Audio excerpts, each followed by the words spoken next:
This story is based on Miles, the 14-year-old boy, who has left home all alone after his parents go on a work trip for the weekend. Things slowly take a much more sinister turn when a stranger is spotted lurking around Miles' residence. So let's start the story. It was summer, really hot and sticky. My parents were away for the weekend on a work trip. I'm Miles, 14 years old, and the house felt super empty. I had a weird sleep routine. I'd take naps during the day and wander around the quiet house at night, feeling like a ghost. At about 8 in the evening, I woke up from a short sleep and tried to do some homework, but I wasn't really into it. Instead, I chose to deal with the huge pile of dirty dishes in the sink. While washing plates and bowls, the sound of them clinking together felt soothing. It helped a bit with the lonely feeling I had inside. As I cleaned a greasy pan, my phone vibrated on the counter. It was my mom texting me, reminding me about the lasagna she had put in the fridge before she and Dad went out. She sent a message saying, "Make sure you warm it, dear," with lots of heart emojis. It felt nice, but also made me feel a bit trapped. I put the lasagna in the oven. It smelled really good, like melted cheese, making the kitchen feel cozy and like things were normal again. But when I sat down to eat, something changed. The sun, which was bright earlier, went down, and suddenly it got really dark outside my window. That's when I noticed him. Someone tall and blurry was hiding in the dark of our front yard. I got really scared when I saw them. I wondered if they were delivering something or if they were a neighbor who got lost. But I started to feel nervous because this person was walking strangely, like they were moving in a weird way. It seemed like they might be checking out the house to see if it was safe or planning something bad. I felt really scared all of a sudden. I thought I might just be overthinking things. Perhaps it was just a kid playing around. But I got this weird feeling that something wasn't right, like my body was warning me. I tried to eat my lasagna, but it didn't taste good anymore. It felt like I was eating something really bad. I turned on the TV in the living room to distract myself from feeling uneasy. A talk show was on, but I couldn't focus. I kept looking out the window, hoping not to see a mysterious figure. Then my phone buzzed. It was my friend Ben, canceling our plans for the night. His message seemed odd and didn't explain much. I felt really frustrated. It seemed like everyone was leaving me alone that night. So, I went back to my room, which is where I usually go when I feel upset as a teenager. I tried to distract myself by doing chemistry homework, but the numbers and equations on the paper looked all mixed up and confusing. It was hard to focus. The clock on my wall made loud ticking sounds, reminding me that it was getting later and later. Each tick felt like it was making the quietness even heavier. I stopped studying and went to the window. Outside, the street was empty and quiet. The light from the half-moon made it look strange and kind of spooky. I really wanted to hear the usual sounds of life, cars passing by, people laughing far away. But all I could hear was silence. It felt heavy and made me feel like I couldn't breathe properly. I was really thirsty, so I quietly went downstairs to get some water. The house was dark, and every step I took made the floorboards creak, scaring me. Finally, I got to the kitchen and drank the cold water fast, feeling nervous and my heart beating fast. Suddenly, my phone made a noise on the counter. It was Mom again, and she sent a picture with her message. I felt frozen when I saw it. The picture was blurry, taken from our neighbor's window, but I could see someone in the shadows of our backyard.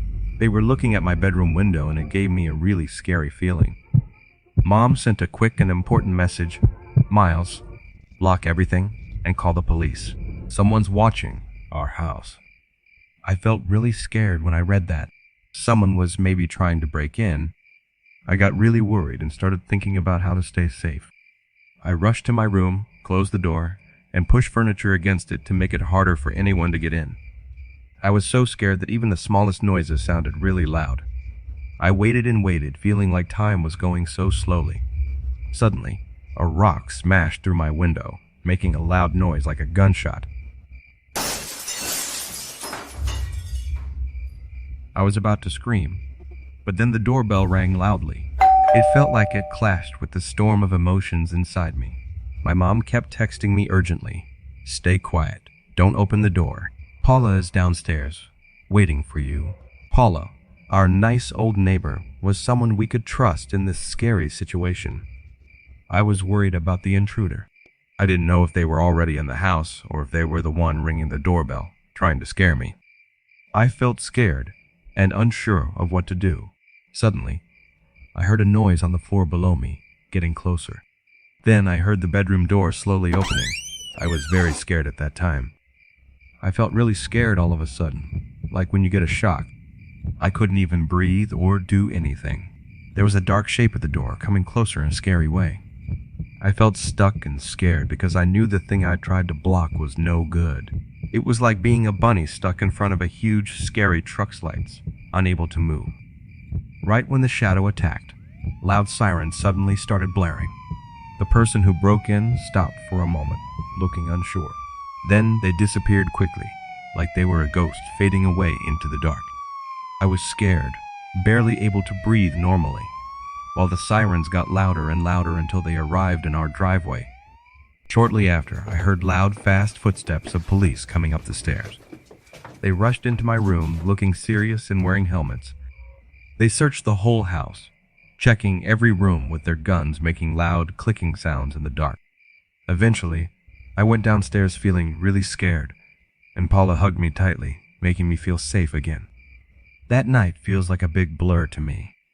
Lots of police cars filled the street with their flashing lights, making everything look surreal, like a colorful dance. Some detectives asked me lots of questions that made me feel really scared. They looked really worried. Later, my tired and scared parents came. They hugged me tightly and we cried together. Their eyes were red from being so worried and tired. Someone broke into my house, got caught while running away, and disappeared. But it made me wonder why pick me, a teenager alone at home. I couldn't shake off the questions. They made me feel really paranoid. Days passed, and I still didn't know why it happened. The intruder, someone who moves around a lot and steals small things, didn't say why my house was their target. Was it just bad luck? Or was there something scarier going on? That moment really affected me. It felt like a deep wound on my heart.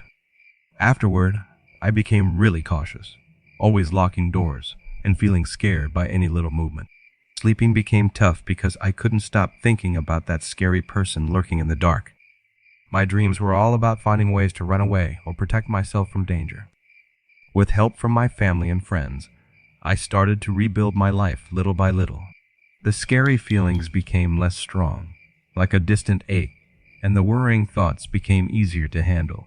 Even though the tough situation was really frightening, it showed me how strong I could be. I found a new kind of power inside me that I didn't know I had. I wasn't just the lonely teenager named Miles anymore. I became someone who survived and faced challenges head on. Months later, Paula told me something really scary. She saw the person who broke in before. They were hanging around our area, asking about me. They even tried to follow me home from school once. I felt really scared when she said this. It seemed like that person had been planning to do something bad. They were watching me and waiting for the right time to do it. I felt scared when I realized the world wasn't as safe as I thought. Something bad happened that made me lose my sense of security. But I found comfort in the love and support of my family and friends. Even though I'll never forget that scary night and the fear I felt, I'll also remember how the police came and made me feel safe again. That memory will always help me feel better when I'm scared. It reminds me that even when things are scary, there's always hope.